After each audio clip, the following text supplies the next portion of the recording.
Hello friends, ഇന്നത്തെ നമ്മുടെ special Sunday ആണല്ലോ.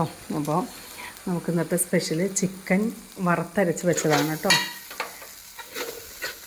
ചിക്കൻ വറുത്തരച്ച് വെച്ചത് ചിക്കൻ ഞാനത് മഞ്ഞൾപ്പൊടി, ഉപ്പ്, ഇത്തിരി മുളക് പൊടി, ഇത്തിരി മസാലപ്പൊടി കൂടി കൂട്ടി തിരുമ്മി ഒരു 15 മിനിറ്റ് നേരം വെച്ചതിന് ശേഷം വേവിച്ച് വെച്ചിട്ടുണ്ട് കേട്ടോ.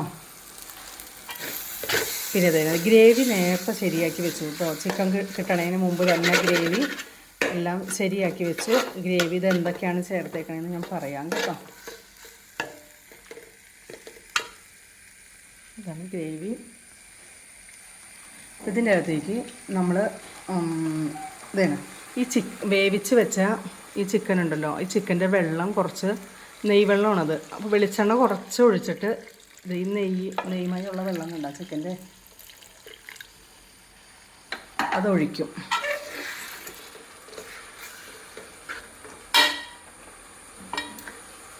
അപ്പോൾ ഇതൊഴിച്ച് നമ്മൾ ഇതിനെ നേരത്തെ നമ്മൾ ശരിയാക്കി വെച്ച ഗ്രേവിക്കകത്ത് അപ്പോൾ നമുക്ക് ചാറും ആകും.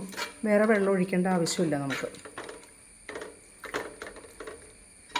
ഇതൊന്ന് തിളയ്ക്കട്ടെ കേട്ടോ. ഇപ്പോൾ ഇതിനകത്ത് ഗ്രേവിക്ക് സവാള ഒരു 3 സവാള, ഇത്രയും ചിക്കന് 3 സവാള അരിഞ്ഞതുണ്ടായിരുന്നു. പിന്നെ 3 തക്കാളി, ചെറിയ തക്കാളിയാണ് കേട്ടോ, അത് അരിഞ്ഞത് മാറ്റി വെച്ചിട്ടുണ്ടായിരുന്നു.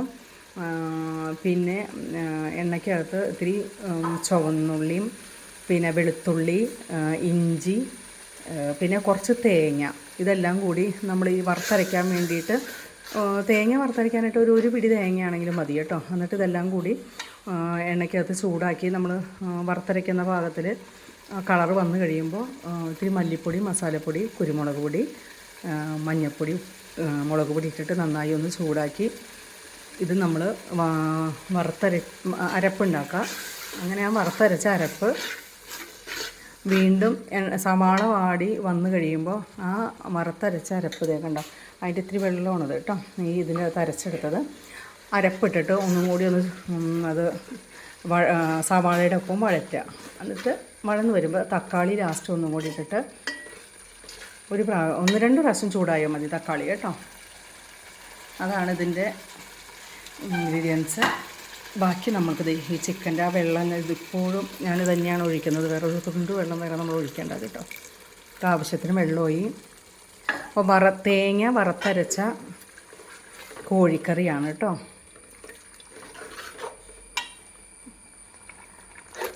ഇതൊന്ന് വെട്ടി തിളയ്ക്കട്ടെ.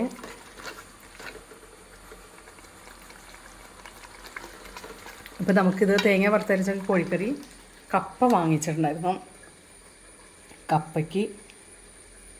കപ്പ അതേ പുഴുങ്ങി വെച്ചേക്കണേ കേട്ടോ, ചെറിയ കഷ്ണങ്ങളാക്കിയിട്ട്.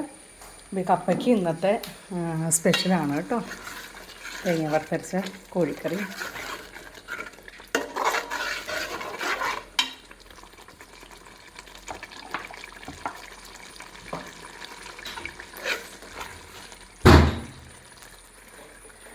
അപ്പോൾ ഇതിങ്ങനെ റെഡി ആയിക്കൊണ്ടിരിക്കുകയാണ്. നമുക്ക് ചിക്കൻ അതിലേക്ക് ഇടാം കേട്ടോ.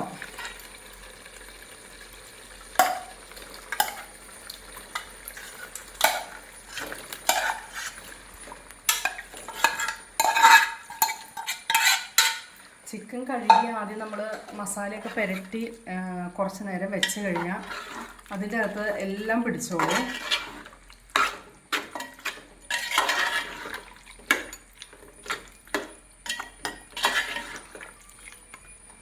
കുക്കറിൽ വേവിച്ച ചിക്കൻ ആയതുകൊണ്ട് ഇതിൻ്റെ അകത്ത് ഇനി കുറച്ച് നേരം വെന്താൽ മതി. നമ്മുടെ വറുത്തരച്ച അരപ്പുണ്ടല്ലോ, അതിൻ്റെ ബാക്കി വെള്ളമോട്ട് കളഞ്ഞിട്ടില്ല, ആ വെള്ളം കൂടി ഇതിലേക്ക് ഞാൻ ഒഴിക്കുന്നുണ്ട് കേട്ടോ. ലാസ്റ്റ് ഇനി ഇത് ഒരു 3 തള കഴിഞ്ഞ് കഴിയുമ്പോഴത്തേനും ഇതിൻ്റെ അകത്തേക്ക് ഇത്തിരി ചുമന്നുള്ളി, പിന്നെ ഇത്തിരി വേപ്പില, 2 വറ്റൽമുളകും കൂടി നന്നായി എണ്ണയ്ക്കകത്ത് താളിച്ച് നമുക്ക് ഇതിൻ്റെ അകത്തേക്ക് ഇടാം. കപ്പയ്ക്ക് സൂപ്പർ കറിയാണ്. ഞാൻ കപ്പ ഒരു പാത്രത്തിലിട്ട് കാണിച്ചു തരാം കേട്ടോ. കപ്പ കേട്ടോ. കപ്പ ഇതെന്ന് വെച്ചിട്ടുണ്ടെങ്കിൽ നന്നായി ചെറുതാക്കി അരിഞ്ഞിട്ട് മഞ്ഞൾപ്പൊടി, വേപ്പില എടുത്തില്ല ഞാൻ, വേപ്പില ഇട്ടാൽ നല്ലതാണ്. മഞ്ഞൾപ്പൊടിയും വേപ്പിലയും ഉപ്പിട്ടിട്ട് നന്നായി വേവിക്കുക. വെന്ത് കഴിയുമ്പോൾ അത് ആദ്യത്തെ വെള്ളം അത് ഊറ്റി കളയണം കേട്ടോ. അല്ലെങ്കിൽ ഭയങ്കര കൊഴുപ്പായിരിക്കും. എന്നിട്ട് ഇത് മാറ്റി വെച്ചിട്ടുണ്ട്. ഇനി നമുക്ക് ചിക്കൻ കറി റെഡിയായി കഴിഞ്ഞാൽ അത് ഒരുമിച്ച് കഴിക്കാം. സ്റ്റാർട്ടാക്കിയാൽ മതി.